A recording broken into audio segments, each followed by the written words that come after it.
This is Casey Calvert, and you are listening to Tanya Tate Presents Skinfluencer Success podcast. This is Tanya Tate, Skinfluencer Success.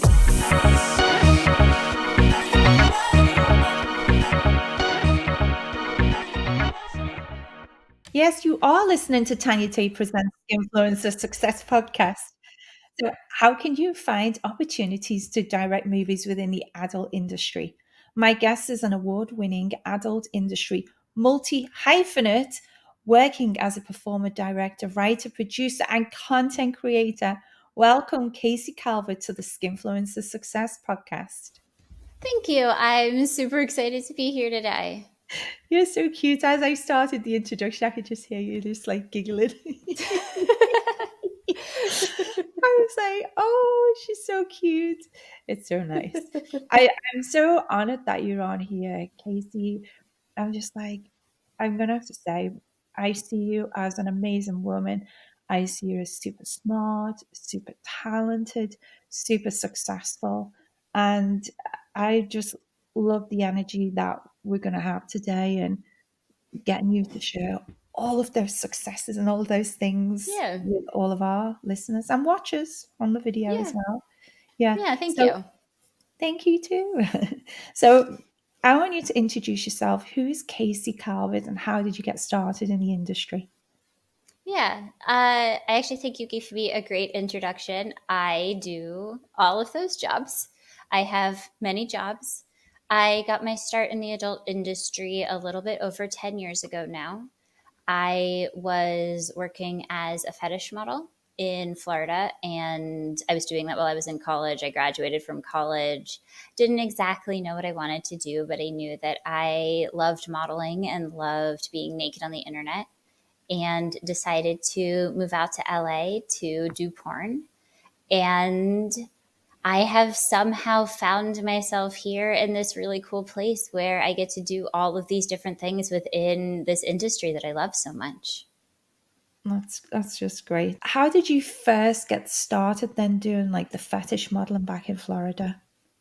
It's kind of like a big step, isn't it, from someone that it was at college at the time, and then to kind of like go from being in college, here I am sitting, I'm a student taking lectures, and here I am with all my clothes off, naked on the internet. I definitely did both of these things.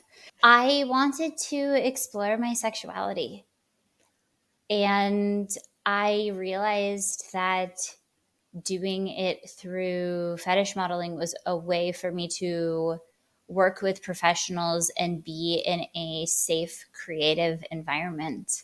I just cold emailed people. And that's how I got started. And I got really lucky that I met some amazing mentors from the very beginning who taught me about how to be safe on set, how to negotiate rates, how to negotiate consent stuff. And I had some really amazing people looking out for me who took care of me and helped me build a portfolio and helped me get work going. It was essentially I would go to class during the week, and then on weekends I would travel and fetish model. Oh, nice. It's like a bit of a nice mix going on in there. Yes. And what did you study when you was at college? So I have a film degree. I studied film production. So that was like a really nice base for something for later on. Did you ever imagine? Absolutely. Did you ever imagine when you were like, hey, I'm gonna study, how to make films? Did you ever imagine like, 10, 15 years on, after kind of making the step into education, that suddenly that would be a big feature in your career? Kind of. Not in the same way. Not in the way that it has ended up being. I always wanted to make movies as a kid. I always wanted to grow up and make movies. That's always what I wanted to do. By the time I graduated from college, I was feeling super disillusioned about trying to move to LA and try to make it and break into the Hollywood film industry. And so when I started doing porn, I realized very quickly that a lot of what I learned in school was actually super applicable. And then as I've started directing, obviously it's become even more applicable. Yeah. It's I think, when you look back on your own path, don't you? And you think, well, where did I start this journey? Where was I? What was I doing? And it's like, for me, I think back, well, where was I 15 years ago? Did I ever think that I would be sitting here now in the Yeah, position where we are? We're in very blessed places. We're in very prestigious positions, I think, to absolutely. lead people and to share things with people. I always take that responsibility quite serious, actually. Yeah, For me, it's like, if I've been given this moment, then I should do my best yeah. to. And, but who would have thought it would have been involved in the adult industry? Granted, there is a part of me that was always very interested in porn, and always very intrigued by the adult industry. It was just I never expected myself to be in such a position of privilege within the adult industry and such a position of success. I just wanted to come to LA and be able to make a living in LA and have fun doing things with people and making porn. It was never about like, oh, I want to be a leader, oh, I want to do all these things. I just have embraced it as the opportunities have presented themselves to me. I love that. It's like, you are a leader, Casey. You are, and you know, I I did go to school, and I'm an educator, but I'm not, I don't go a lot deep into things, because my brain just doesn't quite go there. But I'm going to Yeah. ask you to give us little bit more deep. I know that you identify as a feminist. So tell me, what does that mean to you? To me, being a feminist is about a woman's right to choose. And that can be literally choose anything. It can be choose her job, choose her sexual orientation, choose how she wants to dress, how she wants to exist in the world. Everything to me is just it's about women having equal rights to be able to choose how they live their lives. When I was like younger, I always used to think feminist was about, like, you know, burning things down. But when you Yeah. actually, like, that's when you're like young and you don't really understand it. And then when you get to be like a woman doing the things that you like to do, and then you realize it's like, actually, it's about my choices. It's about the Yeah. things that I want to do. And if I want to work in this job, and if I want to do Hmm. this, and if I want to wear this clothes, and if I want to put Yeah. on this makeup and get my nails painted, Exactly. Exactly.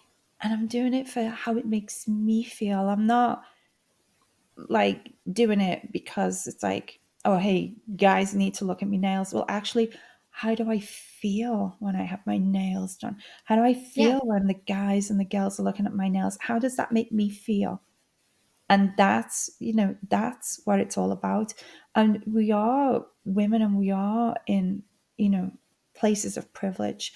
And this podcast, I love sharing, other stories of success for other sex workers. And there are a lot of stereotypes that are out there about sex workers. So what are some of the stereotypes? And let's break it for them. Let's break it Yeah. and tell them how it really is to be a successful sex worker. Yeah, I mean, there's tons of stereotypes. There's people think that we're all being coerced, that our agency is gone, that we would never choose to do this job, that we would never choose to be performers, never choose to work in this industry. And while that is absolutely the case for some people, there are some people who end up working in adult who don't necessarily want to be here, or who end up working in adult because this is the best of the options that they have in front of them. There are also a lot of people who make a conscious decision to work in this industry and to stay in this industry and to excel in this industry. And it's about our choice. Both me and you, we've chosen to be here. Like, Yeah. and I always think, when you're doing any job, if there's a job and you don't like doing it, stop doing it, Yeah. And I think sometimes they look on from the outside and they're like, well, she mustn't like what she's doing. And they'll like pinpoint you. And it's like, well, did you actually ask me? Do you know? Yeah. I Yeah. love what I'm doing. I, Yeah. I love that I get to create. I get to be that person, and I get to explore the things that I would never have been able to explore. I would never have felt confident enough to explore Yes. Yes. without being with other people in safety, being confident in myself to be like, yeah, Mm-hmm. I want to try this. I want to do this. Yeah. Yeah. Yeah. One of the most frustrating things to me is people say things like, oh, you can't, if you mention, if I go to Twitter and I mention, that I was unhappy with my performance at work one day, people will say, oh, you're being coerced. Oh, you're being assaulted. I'm like, no, I'm allowed to have a bad day at work, just like I'm allowed to have a good day at work. Like, I should be allowed to be a worker who has good days and bad days, because everyone who is a worker has good days and bad days. And just because we're working in the sex industry doesn't change that. That's so true. I've been on scenes where the chemistry's been amazing with the other performer, the energy, everything's been great. And then there's been those times when you've been on set and you're like, oh, this energy is not flowing. There's something Yeah. not right. And Yeah.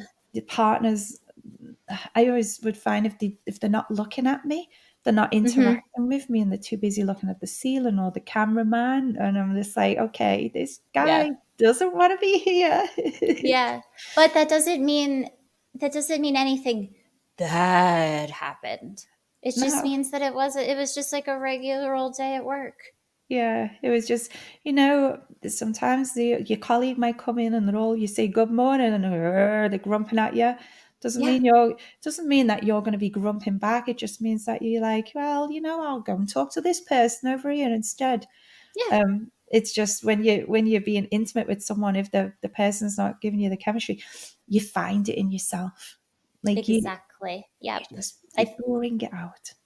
I feel like that's a key to being a performer in this industry. I feel like when new performers ask me for advice, one of the things I like to say is that find something attractive in your scene partner, no matter what. Maybe it's the chemistry, and maybe the chemistry is so incredible and it's so easy to work with that person. But when it's not, maybe they have really nice eyes, maybe they have really nice hair, maybe they have really nice hands, maybe their skin is soft. There's always something that you can Yeah. find that you can bring it out from yourself.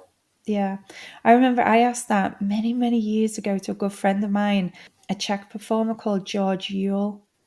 And Hmm. he said, I was talking and I was so intrigued. And I was like, well, how do you make it happen with all these different women? And what if there's one and you don't, like, you're not attracted to them? And because I was thinking he just would turn up to set and he wouldn't know who he was working with. And you get Hmm. told, this girl. He was like, you just find one thing and you just focus on that. And Yeah, you can exactly. bring that scene just from that one thought. Yep. And I was like, that's interesting. And it wasn't until I started doing more scenes and then I thought, okay, George, you know what you're talking about. You think it's something else. I have literally been in a scene and thought about a completely different person. And I'm just Sure. like, what would they Yeah. feel like with, and I just imagine someone else, or sometimes I imagine what the fans doing watching it. That, I will do that too. I will think about, oh my God, if I do this thing, they're gonna love that. The fans are gonna love this. yes. You're like, And that's fun for me. As someone who is definitely a bit of an exhibitionist, thinking about the fans enjoying what I'm doing is definitely a motivator. yeah. And I think because you have such an insight, Casey, like, your mind, what the fans like. And there's a lot of things, you've done your film work, study. You've now been having great mentors where you've come in and they're helping you and teaching you some of the basic 101 of working in the industry and looking Mm-hmm. out for yourself, knowing what shoots you want to do, knowing what levels you want to take it to, knowing Yeah. when to be safe, when to call a safe word to say, Yeah. to stop it.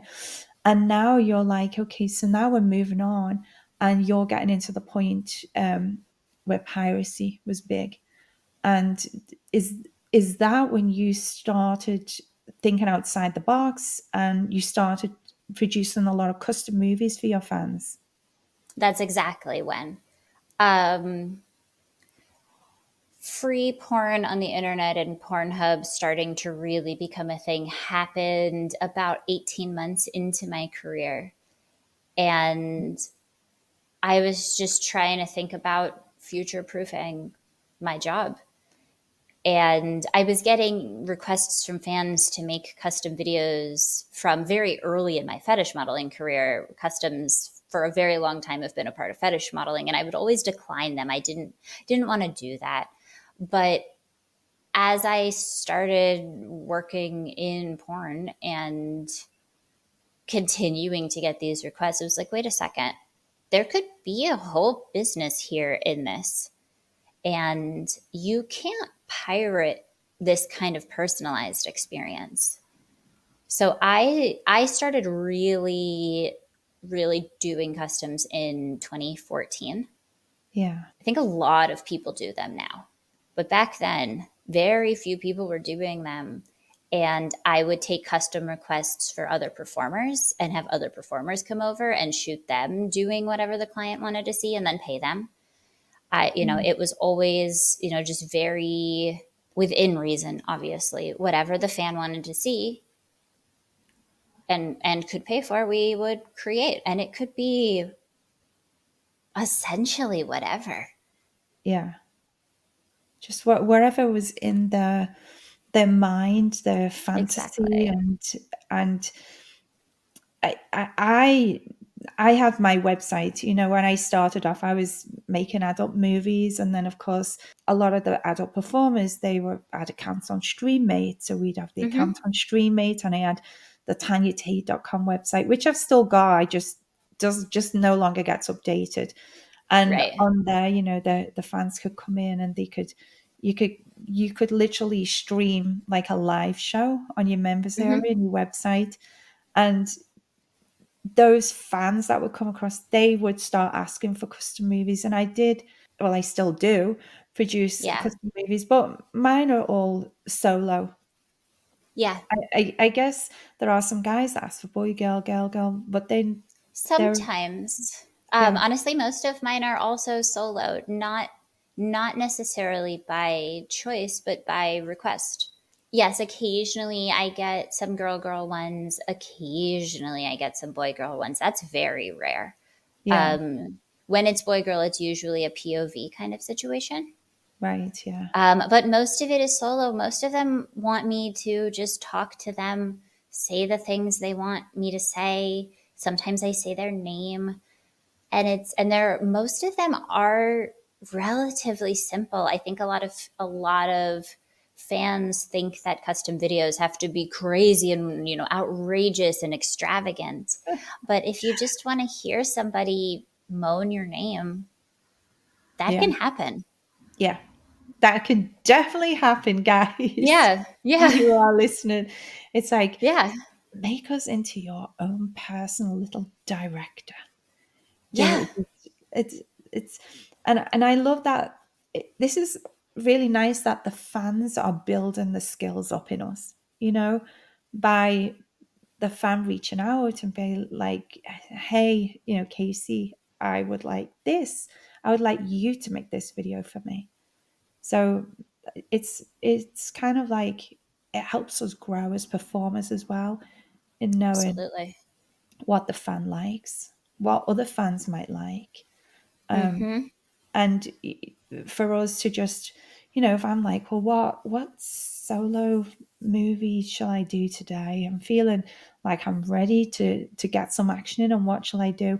And do you sit back, Casey, and then you think, well, what are me customs? What do those guys want? Oh yeah. And you figure out like what's your most popular kind of niche, Mm-hmm. and it's you work for them, and Yeah. you get Yeah, them all there are together. absolutely multiple niches of solo content that I do that I maybe never would have even thought of to do had people not started ordering custom videos of those things. And then, enough similar but different custom orders come in, and I think, oh, this would make great content. I should just shoot this as content. Yeah. And for us, it's like, we went through the custom movie stage, and we're still in the custom movie stage. We've just moved it a Yeah. bit further. But Yeah. fast forward a few years, and, like I do, like I said, I have tanyatate.com, but I just stopped updating it because I found that OnlyFans and some of the other premium social media content websites, I found my fans were moving to there, and that was Yeah. so much more enticing. And Yeah. which ones do you use? Which are the premium platforms do you use, Casey? So right now I use OnlyFans, I use Loyal Fans, I use ManyVids a little bit, and I'm also thinking about pretty soon within the next month or so getting on Fansly. Nice. So tell me, like, of those experiences, what experiences the fan gonna get from you on each of those platforms? So OnlyFans, I am on OnlyFans. Like when I am online, I am on both OnlyFans and Loyal Fans at the same time. I have the tabs open in the browser at the same time. So I'm there often, most all the time. And both of those platforms have a way to DM with me, have conversations with me. I love talking with my fans about dirty stuff, but I also love talking with my fans about regular stuff. Just, how people's lives are going and their pets. And I like, a lot of guys like to tell me about their girlfriend and ask for relationship advice. And I love doing that. I love kind of doing some like sex ed on there, some sex therapy on there. That's really fun for me. And just having regular old conversations. And then I also have videos on there. I sell custom videos on both of these platforms. On OnlyFans, I have mostly solo content with a little bit of content with other people because the terms of service on OnlyFans are relatively strict about what you can put on there. And so I want to comply with those. On Loyal Fans, they let you do a lot more. So a lot of my crazier stuff that I do is only on Loyal Fans. And then many of it's just is a video store. I just use it as a video store for someone who doesn't, if they don't want to chat with me, if that's not their thing, if they don't want to have a conversation, they don't want to DM, they just want to go buy a video and download it. They can go to ManyVids and do that. My like, greatest hits are on ManyVids. Nice. So it's a little bit of something on each one. And I like that you've Yeah. discovered from each of the platforms, what limits you can work between, and then kind of figuring out, well, the more extreme stuff I can put it on there, the ones where it's just the Mm-hmm. clips can go on there. And Yeah. that's interesting because the other models of like be watching and be like figuring out, well, should I try it? Should I try it? I think actually I opened a Loyal Fans account, Mm-hmm. but I didn't get to do anything with it yet. It's quite difficult, isn't it? Because you've got a lot of platforms and you've got a lot of Yeah. places to juggle. So how do you Yeah. manage to like juggle your time? Organize your time in your working day. I'm still working on time management, to be perfectly honest with you. Honestly, I'm really bad at it. I have come to accept the fact that I am a workaholic. That is what it is. That's how it's going to be. It's not going to change. And so I end up like a very average day for me might be logging onto the fan sites, clearing my messages, doing my email, and then spending the afternoon writing a script. And when I get to a stopping point in the script, I'll pop back and do my messages. Then I'll pop back to the script and just like pop back and forth. And I do a lot of Lot of multitasking. Yes, it is. It's people like look at us and they'll be like, "Oh, like she's a model and she can just do what she wants with her time."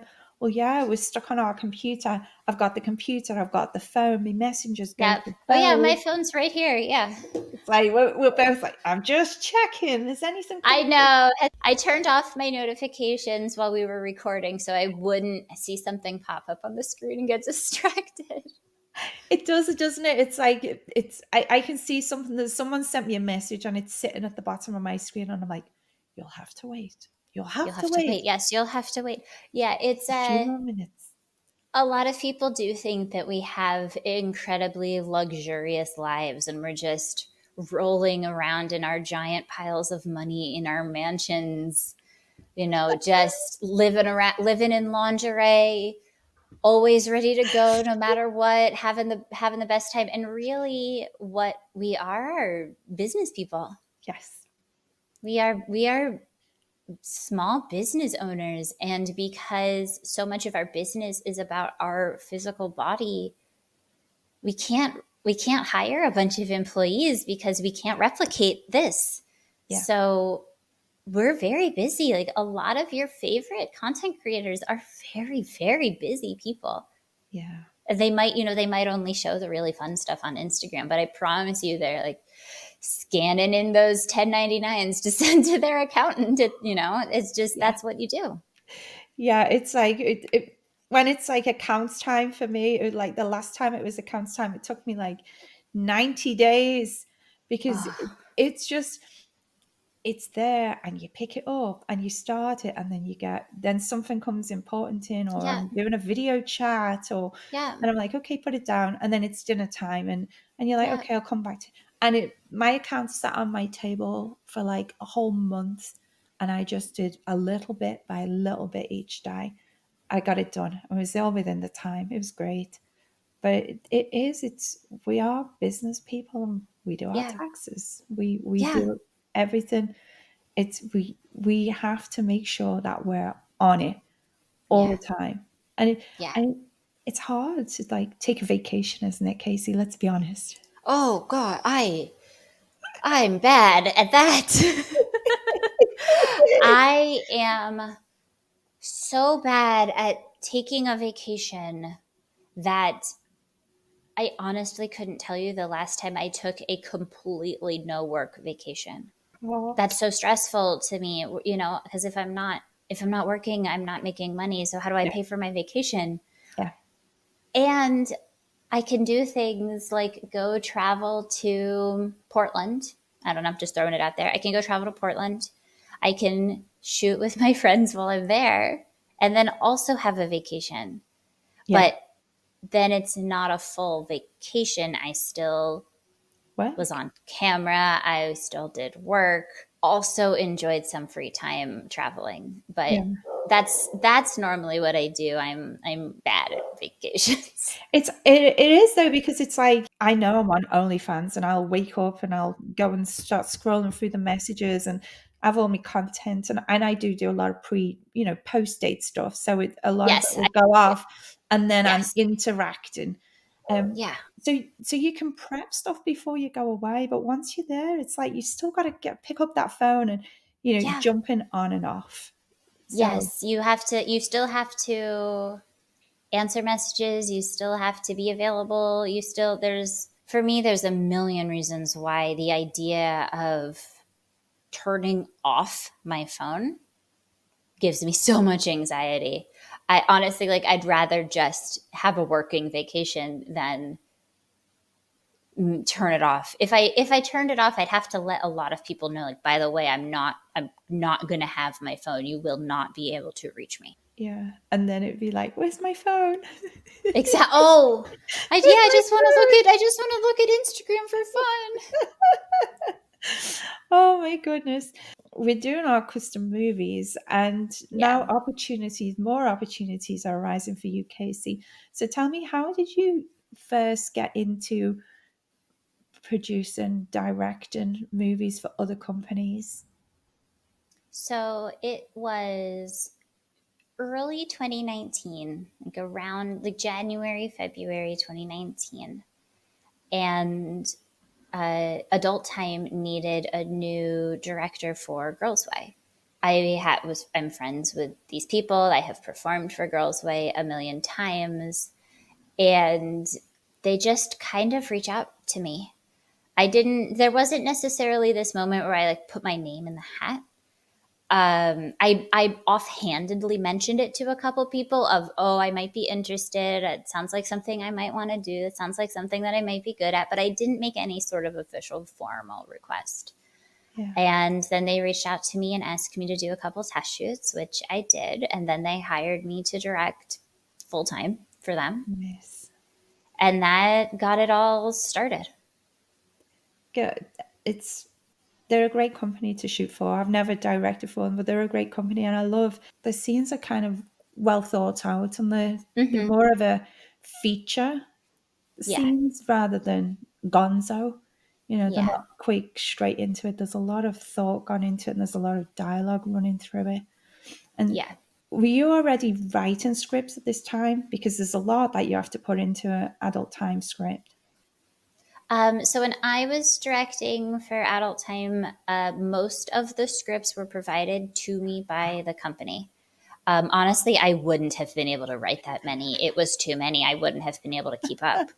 No, they have a team of writers who write scripts and write outlines, so it makes the director's jobs easier. But by then, I had definitely written scripts in school, written scripts for fun. So that when the opportunity came to direct for Less Cinema and I was responsible for my own script, I already had some experience writing. Yeah. It's I like that you as the director bringing their script to life. And that in itself is a skill, because you've got to take what's written down and you've got to get it in your imagination, and then you've got to reproduce that to the cast, to the actors. Exactly. Yes, you have to communicate the vision to the actors. You have to communicate what we're doing to the crew. Everyone has to be on the same page. Yeah. And then the next opportunity arose. Was this another opportunity that was given to you to go and direct for Lust Cinema? So the summer of 2019, around May, I flew to Barcelona to perform in a movie that Erica Lust was directing. And so I got a chance to spend about 2 weeks there, and I got a chance to meet her and meet everyone in the office. And I had this incredible experience. And then that fall, she was in LA, and I had dinner with her, and we just kind of had a conversation about it. And a bunch of people had suggested to her that I direct for them. They were actively looking for Los Angeles-based directors. At the time, they were really looking to expand Less Cinema into the United States. They were a very European company, and they were really looking to expand here, get American talent. And so I went to this dinner meeting with a plan to ask to direct for them. But that was also Erica's idea, and she kind of beat me to the punch and asked me. And so I directed my first big feature for her that fall, and then continued to work with her. And then obviously COVID happened, and that happened. And once we were back to work, Erica realized that putting me under contract would mean that she had more of my time and that I could dedicate all of my creativity to working for her, at least the big budget feature creativity. And so went under contract. Nice. That's just some amazing opportunities. And I love that, you said you weren't prepared to the dinner meeting, and it was like, you're thinking it in your mind. This is, I'm going to ask it. I'm all prepared. I'm all ready. And then she just comes out with a Casey. Yeah. And it's like, took the words right out of my mouth. Yeah. I was like, sounds good. I was gonna, I would love to. I'm about putting things out there in the universe, Yeah. with the adult time, dropping a few little hints, saying to people, which is basically you just saying to the universe, I wish that I could direct for this company. Right. And, letting it be heard by people's ears, whether it's Yeah. physical people, whether it's that universe that's Yeah. offering it, and then knowing that it was right, and being there at the right time with Erica, and the build up, the lead up to that dinner meeting where you both had the same thing in your mind at the same Yeah. time, and it's what you both wanted, and it just clicked. Yeah. It's that's it, and I love when the opportunities arise and it just feels right, and you get that gut feeling in your stomach, and then when it Yeah. starts working and it's successful. Yeah. But I've got to say, I think it was probably even more successful than you could have envisioned, Casey, That's what I because think too. yeah, Yes, absolutely. you recently won a slew of awards at, yes, Yeah. you're gonna have to remind me what your awards were at the Expos Awards 2023. What did you win? So La Cinema won Best Erotic Site of the Year. We won All Girl Movie of the Year for a movie that I directed. We won Feature Movie of the Year for a movie I directed. And then I won Director of the Year. Amazing. Amazing. Oh, I also won Best Screenplay. I'm like, there's one more. I know there's one more because I'm counting in my head. I also won Best Screenplay. Congratulations. That's just Thank you. amazing. And that's a big feat, because there's so many other movies, and there's a lot of established players, and a lot of Hmm. I think for a lot of those companies, a lot of the I'm going to say it, sometimes a lot of the same companies win. Yes, Yeah. Did I say that politically correct? I Um, think so. yeah. Yeah. I mean, sometimes it is to do with like the amount of budget they've got, and Hmm. the, the, a lot of those movies are deserving, but at the same time, it is a lot of the same companies. And sometimes, Yeah. you feel you're coming in and you're the underdog, Right. and you're coming in, and then to be like, we all got nominated, brilliant. And it feels like a Yeah. big achievement to be nominated. But then Yeah. to be like, and now you've won, and you were the underdog. You know, Yeah. you didn't, Lost Cinema is not like it is a big Not at player all. now, but We're still compared to some of these other companies, most of the office is in Barcelona. It's really still based in Europe. We just do our thing over here and make our movies, and we run our company so differently than most other companies run. We only do features. We don't do anything but bigger budget projects. We never shoot single scenes, or if we're shooting a single scene, it's still a pretty big fancy vignette kind of single scene. And I think that it's really cool that we got recognized since we're different. by taking those different ways that you do it and believing in, this is the way that we want to run the company, this is the way that we want to produce these movies, this is Yeah. our vision, our insight, and then it's being appreciated because it's slightly different, and people are like saying they're taking note, and whether it's the reviewers that are sitting there, these are professional people that get to see all of the work, and they're the people that compare it, and they're like, you know what, Yeah. this is the deserving to be the top spot. Yeah. And that's amazing. Congratulations, Casey. Thank you. Thank you. It was a wild night. Expos night was wild and crazy, and I will never forget it. Do you know what? That was the night that I asked you to be a guest on my podcast. Yeah. And it was the red carpet, and the red carpet was going on, and I saw someone in Yeah. a kilt, and I'm like, oh, I need to ask him a question. I need to ask him a question. And it was, yeah. And I was like, I would like to have Casey Calvert on my podcast, and I don't have her phone number. Yeah. And he's like, I'll get it. I'll get it He's for like, you. here you go. Here's a Yeah. phone number. Yeah. Yeah. And I was like, I want you to be on. And I Yeah. had no idea that you were going to be winning so many awards that night. And I was I just like, didn't wow. actually know that you asked for my number before the show. So Yeah, that's cool. Thanks. I did.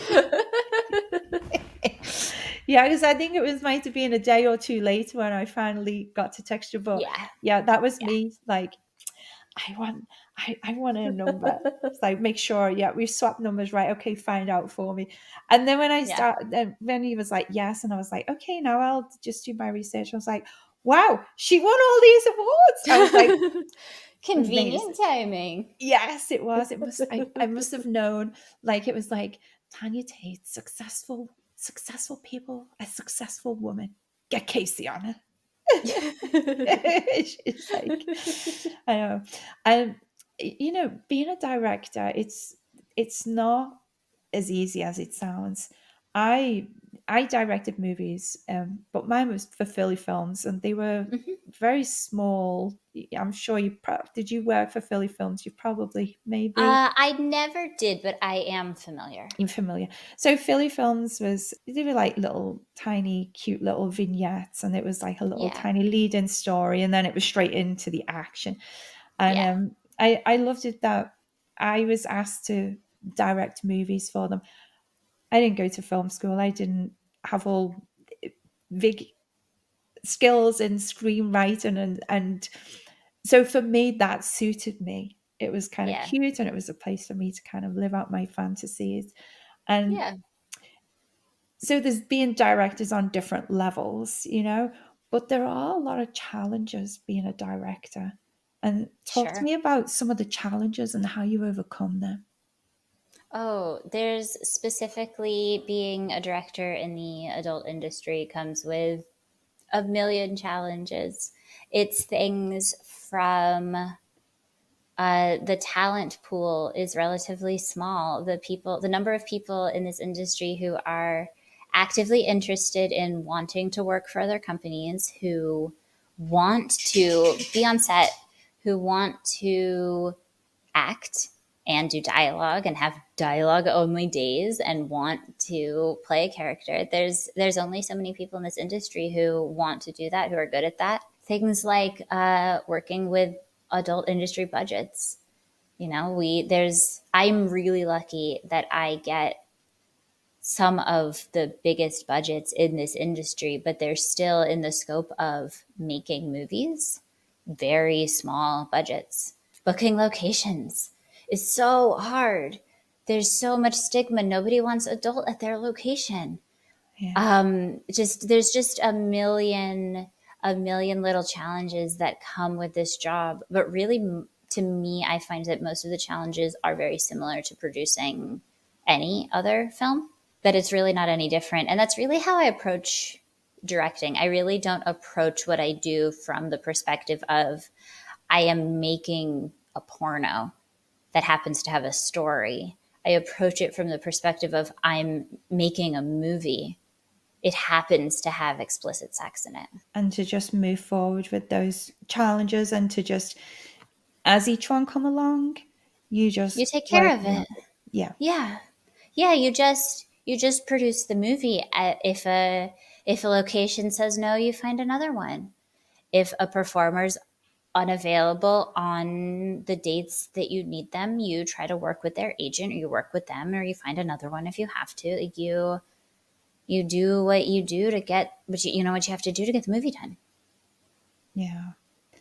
It just make it happen. Yeah. Yeah. That's what you do. You just have to make it happen. It's your job. Yeah. I just want to know, what's been the highlight of your career so far, Casey?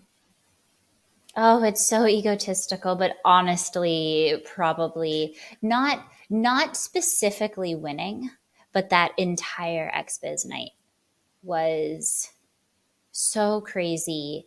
It was winning, but it was also like the number of people who came up to congratulate me, like the number of my friends who blew up my phone. I also had the opportunity to present male performer of the year and female performer of the year and performer of the year, and that was so much fun. And being backstage and doing that, and was like the whole night from like arriving there to eating pizza at 3 a.m. because I was starving and needed to eat something. Just the whole night was such an incredible, crazy night. It Yeah. was pretty special. Yeah. And that night as well, it was raining so It hard. was raining. It It was it raining. never it never rains like that in LA, does it? And No. that one night it was, we'll all remember it as the crazy rainy night.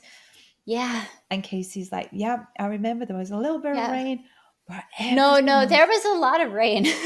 was I got home after I got my pizza. I came home and I took off my suit and ran around the block in the rain and just got like, soaking wet and got all of this excess energy and all of this adrenaline inside of my body. It was like there was no way I was going to be able to go to bed. I was like, I have to go run around a little bit, and just ran around the block and sent some voice memos to some friends 3 a.m. in the um, morning, at like three in you the middle of the do. night.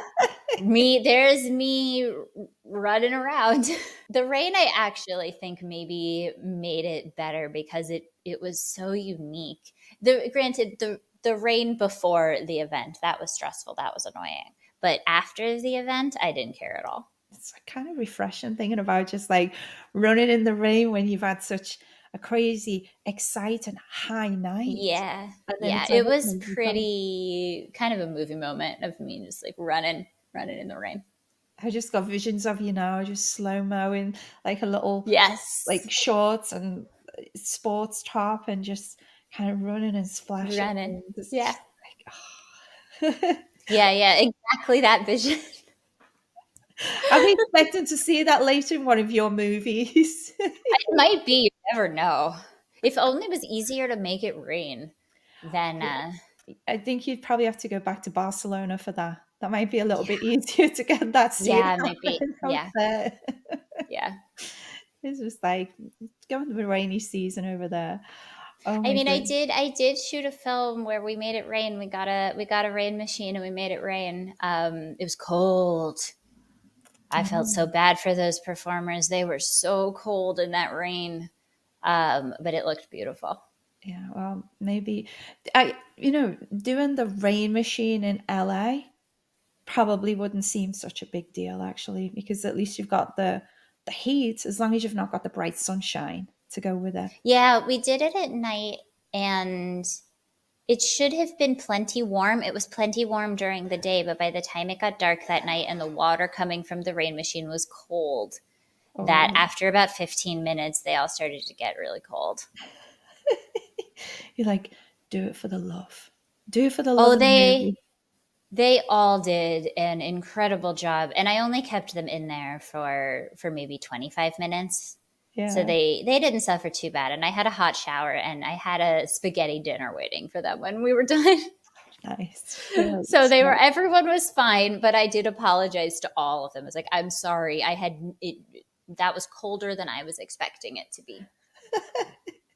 But I bet you it looks like amazing It afterwards. looks So gorgeous. It looks yeah. insane. It looks so good.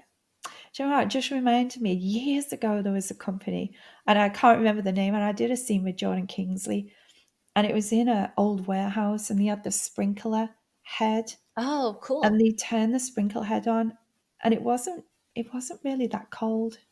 I mean, I guess it Good. was cold because there was a little bit of cold water, but it was inside, and it was probably during the summer or something, and that was Yeah. really nice. It was just like a light mist spray during That the sounds scene, beautiful. and we both had like fetishy kind of looking clothes on, so everything was like super Fun. shiny. It was really Fun. hard. You just reminded me of that scene, how much it was just water can look Yeah. so nice. I love water. I love rain and swimming pools and all of that. I love it. I just think water on skin looks so good. I've seen some people when they do like the underwater photography, and it just the way things move in the water, Yeah. like a nice flow. It's like, I love it. oh my goodness. Okay, Casey, you are very successful. So I want to know, what are some of the essential elements that make you a success? Oh, that's a big question. That's not a random question. That's a big, like, think about question. The things that make me a success are my perfectionism, even though I hate it sometimes, most times, my creativity and my vision, and my lack of willingness to compromise. I really, when I want something, I really try to make it happen without compromise. Yeah, just go for it. You've got this idea, you've got the vision, you've got the creativity to get it done. And then it's like you've got the commitment and you're going to keep going and you're not going to give up until Yeah, you get that final perfection, vision, product yeah, that you envisage. That's just great qualities and it's a great work ethic.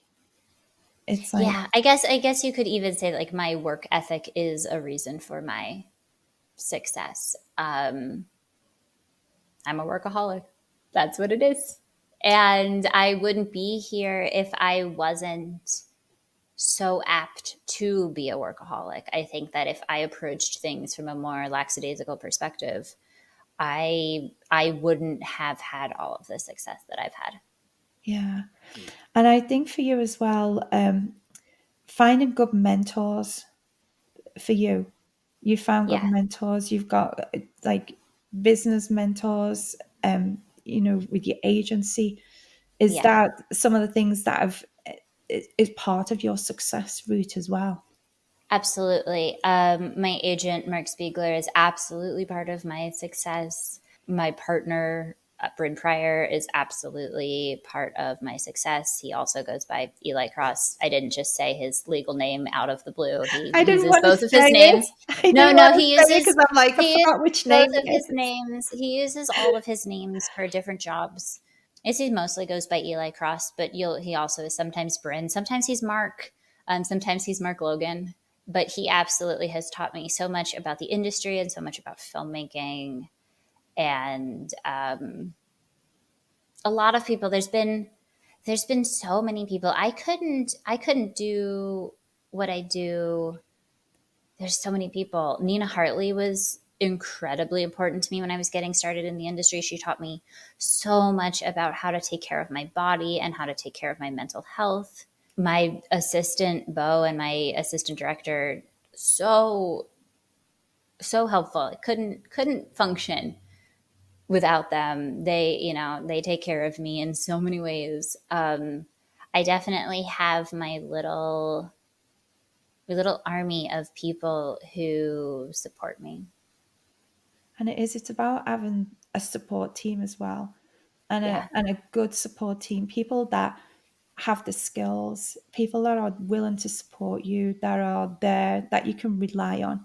If something's a problem, you've got someone to go back to have a yeah, conversation with, to brainstorm with, to be like, what are the exactly. solutions that we can come up with? How are we going to make this work? And people that Yeah, have always got your back. absolutely. Yeah, yeah, It's yeah. Without any of that, I wouldn't be able to do what I do.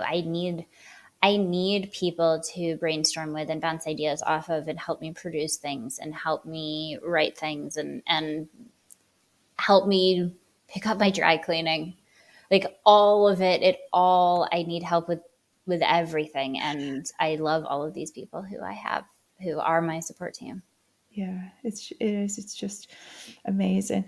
And if you could give yourself your if you could give your younger self a piece of advice, what would it be? To not stop dreaming, to not give up.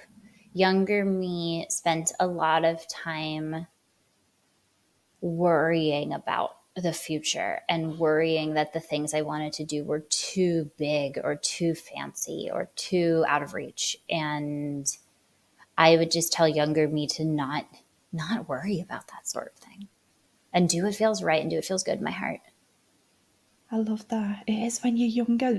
I'm thinking back, and when I'm younger, I wasn't confident. I wasn't confident in myself that I could make Yeah. this a success. And you'd always do something, you think, oh, maybe it's not going to happen. Whereas now I'm like, it's going to happen. And Yeah. it's telling yourself that. it will happen if you can see it happening. If that's what you Yeah. want, that's your goal, go for it. Because Yep. sometimes it's the only thing that's stopping you to making it happen is your mind telling you no. Yeah. Yeah. Just get out there, do it. Yeah. It's not Yeah, your you just normal. got to do it. It's You not your just got normal to type do of it. podcast, is it? She's like, It's great though. she's like, normally I'm getting asked what's in the scene. But I hate that stuff. I hate talking about that stuff. I hate the same old boring questions that everyone wants to ask. I I'd just rather not do it at all. So I'd much rather I'm have glad an you interesting found. conversation about something that's engaging than just be asked, what's your favorite position? Yeah, I because I'm also a publicist as well, I see all the questions that like all the Yeah. people get asked, and I'm like, Yeah. okay, they're the same ones. And this is what I say to the clients, if they, especially for the written ones, I say, you're going to get the same 20 questions. They start complaining. And I'm like, but you're on a different platform. So write them down, copy and paste Yeah. them, put them in a document, pull them back Yeah. out when you get your next interview and rewrite just a Yeah. little bit Rewrite. Yeah. slightly. Just massage them a little bit. Yeah. Yeah. And brilliant. Now you've got your interview. Now you've done it again. And it's, sometimes, you make choices. Do you want to do the interview or not? And, Yeah. in the beginning, it's great to do those kind of interviews because you're getting out there. But I think Yeah. sometimes when it gets to be like more established performers, and, sometimes you're like, well, I've kind of done all them and I've been on all the sites. So it's nice to be on something a little bit different and That's get what to I think. Yeah. ask different questions. Yeah. And that's why I like this, because I don't do drama. I wanted something that's more positive, that's more encouraging, and just to give Yeah. people a little bit of insight into how do people's minds work. Yeah. I I like to know.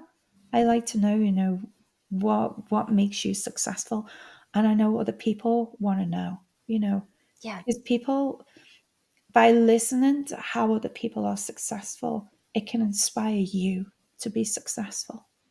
I completely agree. Can inspire you to meet your dreams, to Yeah. dream big and hit them, you know? Yeah. And so I love it that you've directed the custom movies. You've had the fans directing their own little custom movies to go on to be, an award-winning director. So if anyone that's listening, whether the fans directing the movies or other models that are looking to get into directing, what are some of the advice that you can give someone that's listening?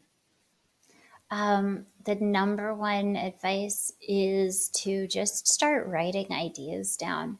When you have an idea for a story, write it down and keep a little list of ideas that you have, because you never know when the opportunity is going to present itself for you to make those ideas a reality. And maybe that reality is via a custom video. Maybe it is if you are a performer in this industry and a company comes to you and says, hey, do you have any ideas? I want you to write a scene. I want you to direct a scene. You never know. So many companies these days are so interested and excited about working with new people that you should be a smidge prepared if someone has an opportunity for you. And that doesn't mean you need to read a bunch of books or go to school or any of that stuff. It just means when you're on set, learn about what people are doing. Pay attention to what the crew is doing. Pay attention to where they're putting the lights. Pay attention to what they're doing with the cameras, and write down stories, because you never know. I think that's some really good advice. I do remember, being on sets. At one time I was given an opportunity to direct for Penthouse. And Mm-hmm. I think that for me, I feel that came up by showing up on set as a performer, being professional, doing the Yeah. job that I was asked, being personable, being friendly with the crew and being nice, but professional Mm-hmm. at the same time. And Yep. I'm not saying go over those barriers and go over and Yeah. above in that kind of way. No, Just I normal, professional, friendly, yes. normal, professional, excited to be there. Yes.